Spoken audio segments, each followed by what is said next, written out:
Trina, and today I am recommending trilogies. This video is for the monthly recommendations Goodreads group, which has only been in existence for 4 months now, so if you haven't heard of it, there's a link down below in case you want to check it out. Some of the trilogies on my list are going to be ones that you know about, but if somebody came to me and said, hey, can you recommend a trilogy?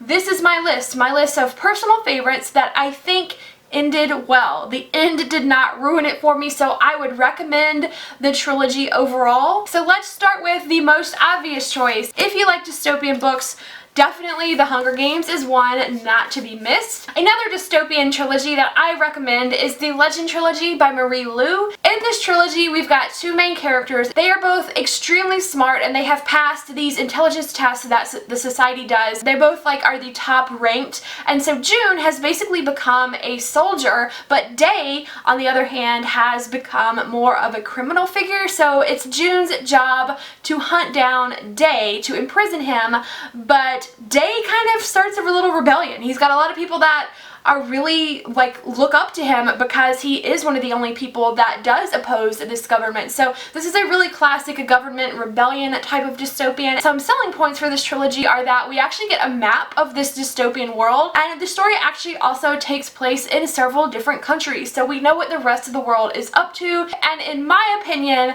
the end of this trilogy was one of the best endings to a dystopian series that I personally have ever read. I felt like we really saw an outcome to what these characters had been working towards within that government system. So I really enjoyed the ending, and I would highly recommend this series if you love dystopians. If you like a dystopian background but a story that is much more character driven, I highly recommend the Shatter Me trilogy by Tahereh Mafi. I know I don't have book 2.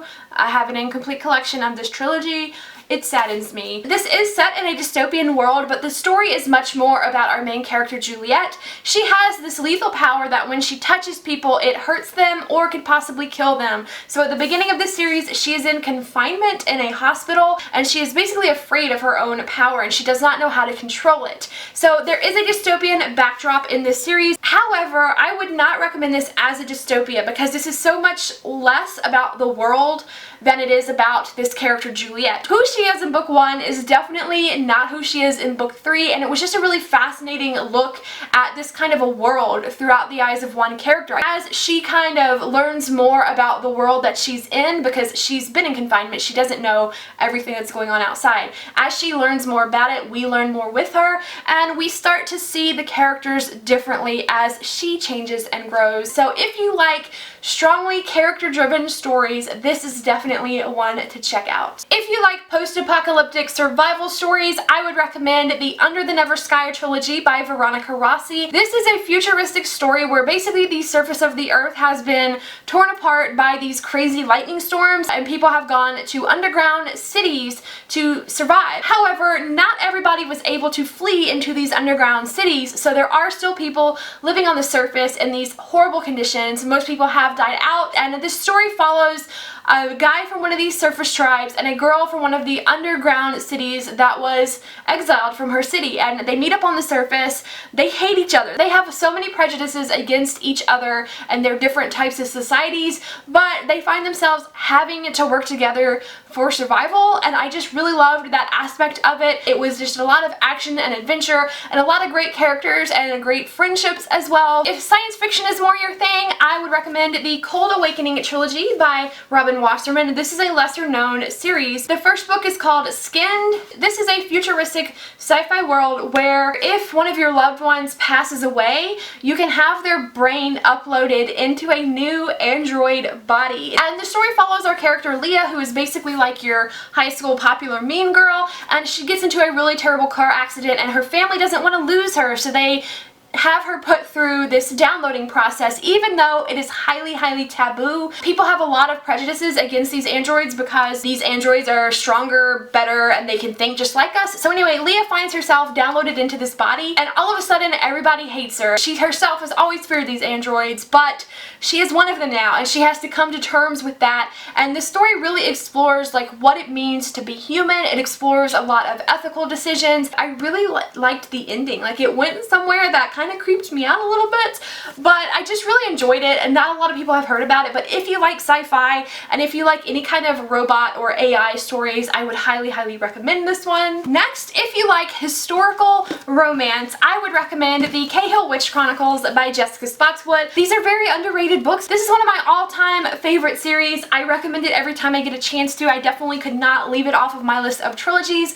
This is historical in like an alternate history kind of setting. It's like if the Salem witch trials were real with real witches. So it follows a family of 3 sisters who are witches. So they're trying to keep their powers a secret, but they might be the subjects of this huge prophecy that could change all of their lives. And this series has a lot of women's rights, and it has an amazing romance. There is a love triangle in this first book, but it clears up in the first book. There's not a lot of that being dragged out.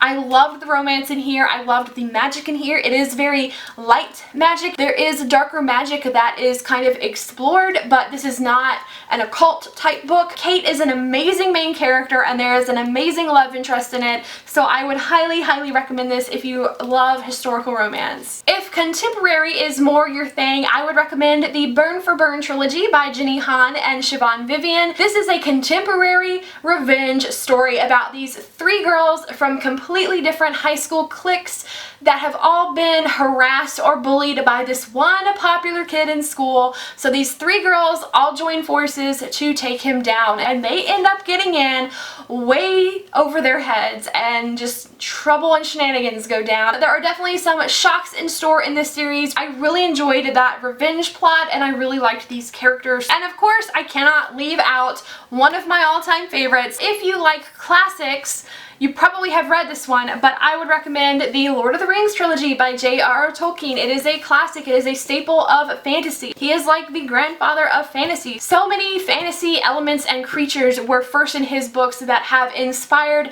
the entire genre today. I know that they are intimidating if you haven't read them already, but you can always audiobook them because I've read and listened, and I thought that it was very rich and great in both formats. So those are my recommendations for trilogies. I hope that there was something on this list that you hadn't read yet and maybe you were interested in. And if you have any trilogies that you would want to recommend, please let me know down below.